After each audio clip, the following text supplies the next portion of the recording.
But I said to you, you will possess their land. I will give it to you as an inheritance, a land flowing with milk and honey. I am the Lord God who has set you apart from the nations. Guys, let us also go to Revelations chapter 20. Revelations 21, verse 1.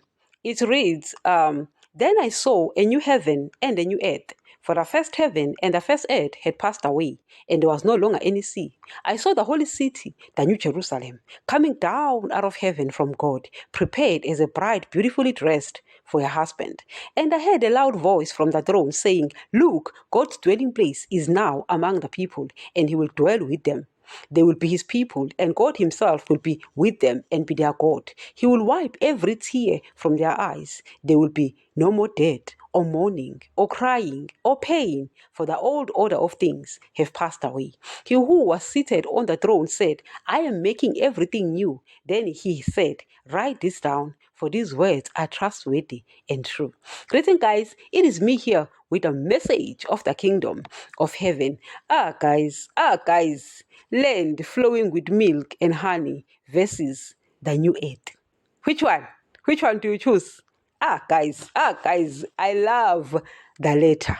Guys, I love the letter. You know, guys, if you don't really understand the purpose of Jesus coming here on earth, the Bible can throw you off. Guys, the Bible can throw you off. You know what I mean? Because you see, if you think that you can take the old covenant and ignore what my Lord says in the new, then if you are not a fool is better than you. If you're not a fool is better than you. You see, guys, I always make this example when I speak about the old covenant and the new, because I want you to understand that these two contracts both came from Daddy. You understand? But you see, let's say you are working for a company and they employ you and they give you this contract and you sign the contract and you understand it's close. Then after 6 months or 12 months, they promote you, they upgrade you, and they give you a new contract. Will you go to the old and say, well, I was going to work at 8 o'clock, now I'm going at 6 o'clock, well, I'm choosing the old part, but the salary is higher here, that one is lower, so I'm choosing the new clothes. Will you do that? No, you don't do that. You take everything of the new, or you refuse the new.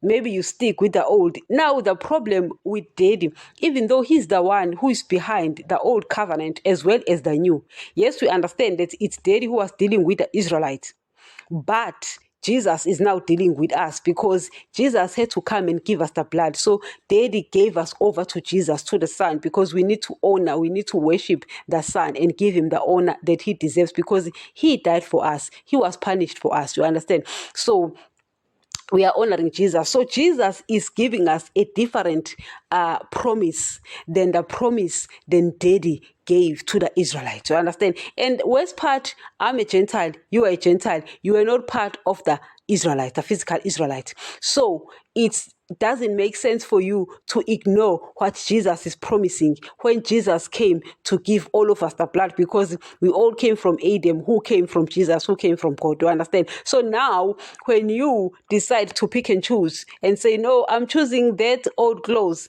instead of this one, meaning I'm not going to take this new earth, I'm going to take land flowing with milk and honey, or I'm going to take both. As it is, you find people in churches, they run after the things of the world, they call them blessings, and they run after fleshy cars and upmarket places, and when they die, they say they are going home. Where?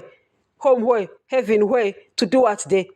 Earth was your home now. What you mean now that you're going home to heaven? It was your home. You chose the land flowing with milk and honey.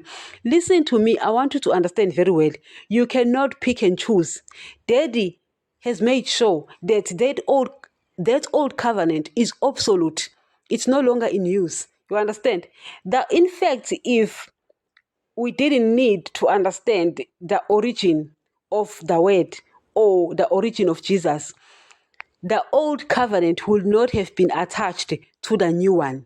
we will be having only the new one. Only the physical Israelites would have the old. You understand? Because they were, dealing with the old, while the other nations, Gentiles, were actually dealing with Satan. We're busy, guys, worshiping ancestors, busy, with statues, you understand, erecting statues and praying to it. So the Israelites, they were dealing with dead, you understand. So when daddy said, because when he was dealing with the Israelites, he was dealing with people who are spiritually dead, children of Satan, you understand. So he said, I want back my children. Now the problem is, my children are scattered all over the earth, not only among the Israelite, the physical Israelite. So Jesus says, I also have other sheep which are not of this sheep pen. I must bring them too. Meaning, please, my disciples, go to the ends of the world, go to the Gentiles as well, because my sheep are also there. You understand? So now Dad is saying, I want back my children.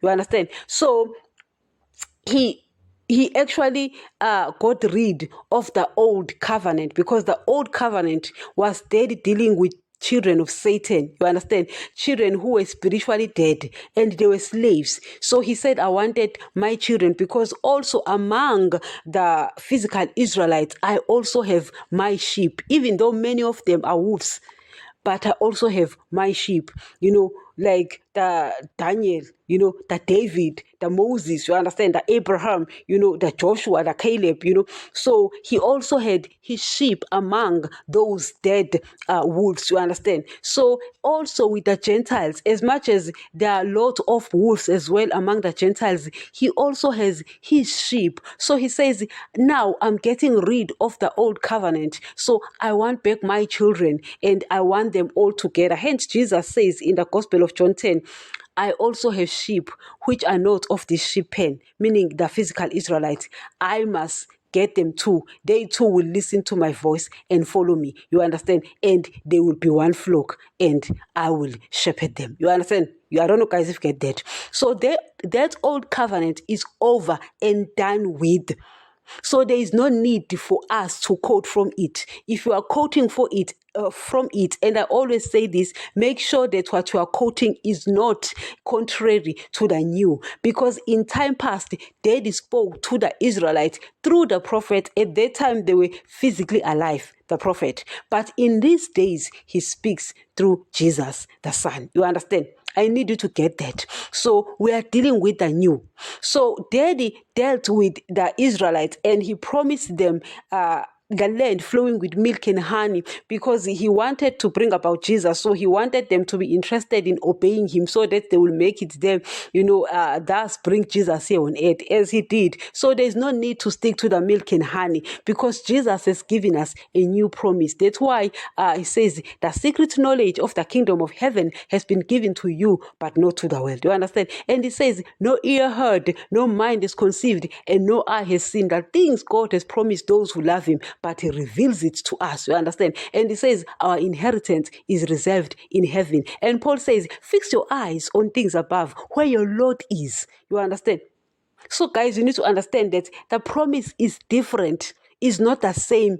Pastors are busy fooling you, promising you land flowing with milk and honey. That is absolute. You are now becoming wealthy. In fact, Satan is now using that because it's absolute. He wants you to love the world. Hence, if you go to churches, you find people running after the things of the world, busy with Deuteronomy 28.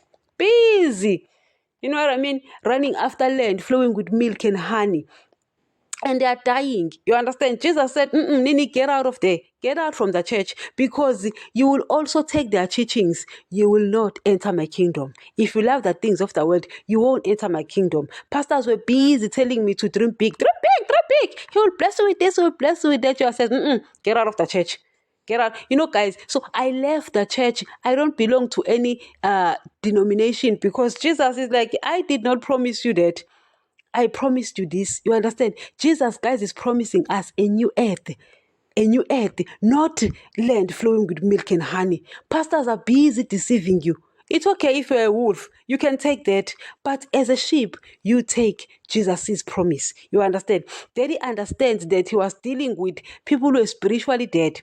And now he wants back his children. And Jesus is saying, come back to your father. And he's promising you a new earth. You understand? So you don't pick and choose and say, well, I pick this, I don't pick this. I pick this, I don't pick this. No, you're not going to do that. Why? Because there is no need to do that. The old one is obsolete. You understand? So if you have a pastor and your pastor is telling you that the things of the world are blessings for you, get out of the church. That pastor is promising you milk and honey. You're not supposed to be running after milk and honey. Why? There is a new earth. And Jesus says, no eye has seen, no ear heard, or mind conceived the things that God has revealed to us. But he reveals it. You understand? He reveals it. You understand? The things that God has prepared for us, he reveals it to us. You need to understand that.